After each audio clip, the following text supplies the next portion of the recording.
Elle détruit la vie de sa meilleure amie par jalousie. Avez-vous déjà eu une amie jalouse? Dites-le moi en commentaire. Dans un village paisible du Mali vivaient Noura et Fadima, deux amies inséparables. Depuis leur enfance, tout le monde les appelait les jumelles. Même si elles n'avaient aucun lien de sang, on les trouvait toujours ensemble. Elles partageaient tout, leurs secrets, leurs rires et même leurs rêves. Mais avec le temps, leurs chemins ont pris des tournures différentes. Noura, avec sa beauté éclatante et son sourire radieux, attirait tous les regards. Les hommes se bousculaient pour lui parler, mais elle les ignorait. Elle n'avait qu'un seul homme en tête, celui qui l'ignorait à son tour. Ah, les femmes! Son objectif était clair, développer son commerce de condiments au marché, et tout allait bien pour elle. Fadima, quant à elle, n'avait pas cette chance. Son commerce peinait à décoller. Quand elle voyait la file de clients devant l'étal de Noura, elle se forçait à sourire.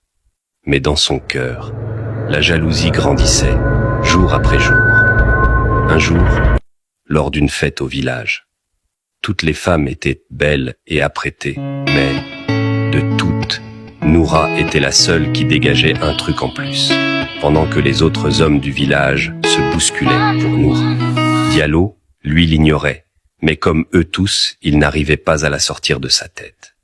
Quelques jours plus tard, Noura, pour la première fois, rentrait tard du marché. Il faisait noir et elle avait peur. Pendant ce temps, Diallo était sorti se changer les idées. Mais quelle fut sa surprise de voir Noura marcher seule dans la nuit. Automatiquement, il lui proposa de la raccompagner. Sur le chemin, il y avait plus qu'une alchimie entre eux. La connexion était intense, on n'entendait que leur rire.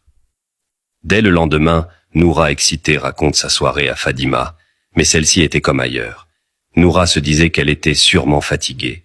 Les jours qui suivent, Noura et Diallo étaient tout le temps ensemble. La rumeur qu'ils se fréquentaient commença à circuler dans le village.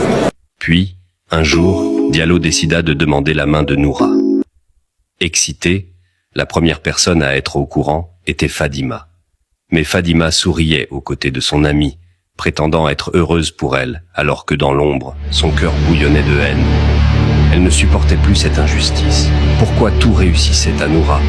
Pourquoi elle, Fadima, restait-elle dans l'ombre? Cette demande en mariage était la goutte de trop pour Fadima, et elle décida d'agir. La suite de cette histoire va tellement vous choquer et vous ne devinerez jamais ce que Fadima a fait. Abonnez-vous pour la suite.